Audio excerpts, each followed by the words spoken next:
AVM online classes में आपका स्वागत व अभिनंदन। अगले लेसन में हमने लास्ट बिंदु पढ़ के आपको गृह कार्य दिया था, लेकिन इसका अंतिम बिंदु है, इसका भी गृह कार्य इसके साथ में ही शामिल है। पाठ 4 का 4 ऊष्मा। सर्दियों तथा गर्मियों में हमारे पहनने के वस्त्रों के प्रकार। सर्दियों और गर्मियों में हम किस प्रकार के वस्त्र का उपयोग करते हैं, उसके बारे में इस बिंदु अंतिम वाले बिंदु में हम अध्ययन करेंगे, क्योंकि इसके आगे वाला जो बिंदु था वो बहुत बड़ा था, इसलिए इसको हमने अलग से लिया है।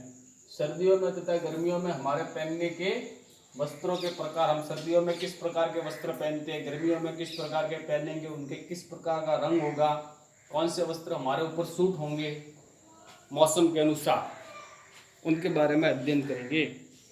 आप जानते हैं कि गर्मियों में हम हल्के रंग के वस्त्रों को वरीयता देते हैं, यानी रंग गहरा नहीं होना चाहिए, कैसा होना चाहिए, सिंपल, यानी एकदम लाइट कलर के जो कपड़े होते हैं उनको हम वरीयता देते हैं। तथा सर्दियों में हम गहरे रंग के कपड़े पहनना पसंद करते हैं। सर्दियों में हम कैसे पहनेंगे, गहरे रंग के कपड़े पहनना पसंद करते हैं। ऐसा क्यों है, आइए इसका पता लगाएं। तो क्रियाकलाप 4.10 क्रियाकलाप 4.10 है, इसके अंदर क्या है, 4.10 में टीन के एक जैसे 2 डिब्बे लीजिए। एक के बाहरी पृष्ठ पर कौन सा रंग करना है, काला, और दूसरे के बाहरी पृष्ठ पर सफेद। टीन के 2 डिब्बे लेने हैं, एक के ऊपर काला रंग करना है और एक के ऊपर सफेद। ये क्रियाकलाप करके हम देखेंगे तो अपने काफी कुछ चीजें क्लियर हो जाएगी, किस प्रकार से हम गर्मियों में लाइट कलर के वस्त्र पहनते हैं और सर्दियों में गहरे रंग के। टीन के एक जैसे 2 डिब्बे लीजिए, इनमें से एक के बाहरी पृष्ठ को काला तथा दूसरे के बाहरी पृष्ठ को सफ़ेद करना। बाहर वाला पृष्ठ है, एक के काला कर देना और एक के सफ़ेद कर देना। श्वेत पेंट से करना। दोनों डिब्बों में बराबर मात्रा में जल भरिए तथा उन्हें दोपहर के समय लगभग 1 घंटे के लिए धूप में रख लीजिए। दोनों में समान मात्रा में जल लेना और 1 घंटे के लिए उनको क्या रखना, धूप में रख लेना। ये इस प्रकार से इसके बाहर वाला पृष्ठ है जिसको काले रंग से रंग देना और इधर वाले को सफेद, और दोनों को समान मात्रा में जल अंदर भरना और लगभग दोपहर को 1 घंटे के लिए क्या रखना, धूप में रख लेना।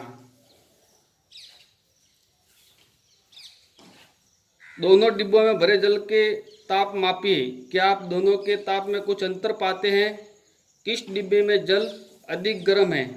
केवल जल को छूकर ही आप दोनों के ताप में अंतर अनुभव कर सकते हैं। अब 1 घंटे बाद में आप इसके अंदर डालना उंगली, और इसके अंदर उंगली डाल के आप दोनों का ताप ज्ञात कर सकते हैं। तो सफेद वाले में तो कम गर्म होगा, जबकि काला वाला डार्क कलर है, इसके अंदर पानी आपको गर्म ज़्यादा लगेगा, इससे दुगना लगेगा, क्योंकि ये ऊष्मा का क्या कर रहा है, अवशोषित कर रहा है, ठीक है ना, इसलिए इसका वजन क्या होगा, ज़्यादा गर्म होगा। क्रियाकलाप 4.11 एक और क्रियाकलाप करके देखते हैं। समान मात्रा में समान ताप तक गर्म कीजिए।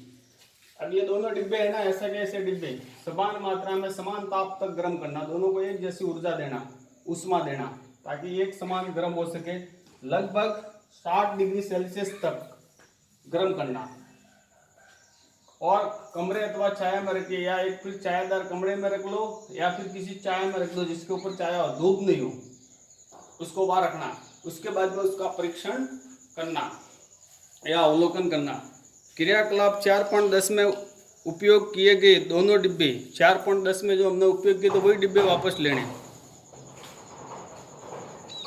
इन दोनों में समान मात्रा में समान ताप लगभग 60 डिग्री तक गर्म जल भरिए। दोनों डिब्बों को किसी कमरे में अथवा छाया में रखिए। 10 से 15 मिनट के पश्चात प्रत्येक डिब्बे के जल का ताप ज्ञात कीजिए। 10 से 15 मिनट बाद में उनका देखना, दोनों कमरे में या छायादार जहाँ रखते हैं, 10-15 मिनट बाद में उनका ताप को नोट करना और लिखते रहना। प्रत्येक डिब्बे के जल का ताप ज्ञात कीजिए। क्या दोनों डिब्बों में जल ताप समान दर से कम हुआ है? क्या उनका दोनों के अंदर समान मात्रा से जल कम हो रहा है?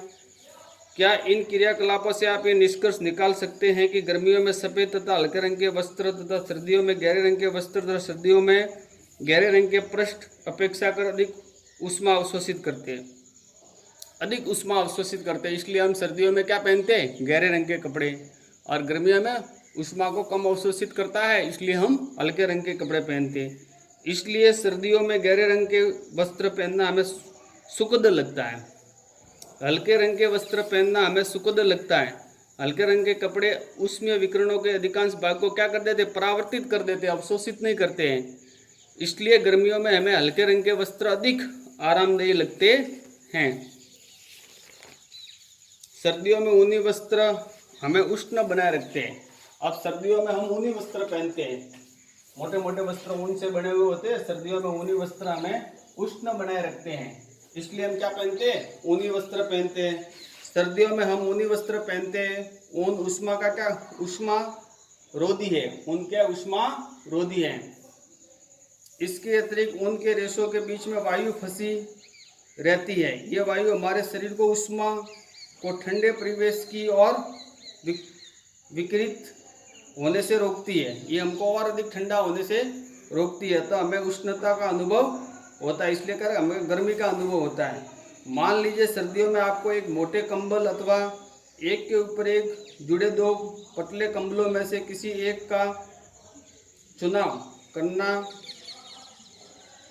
उपयोग करने के लिए छूट है, तो आप इनमें से किसे चुनेंगे और क्यों? याद रखिए, दोनों कंबलों के बीच में वायु की एक परत विद्यमान होती है, तो आप क्या करोगे, एक मोटे कंबल के बजाय दो पतले कंबलों को लेना पसंद करोगे, क्योंकि उसके बीच की वायु होगी वो क्या हो जाएगी, गर्म होगी और हमको उष्णता प्रदान करेंगी।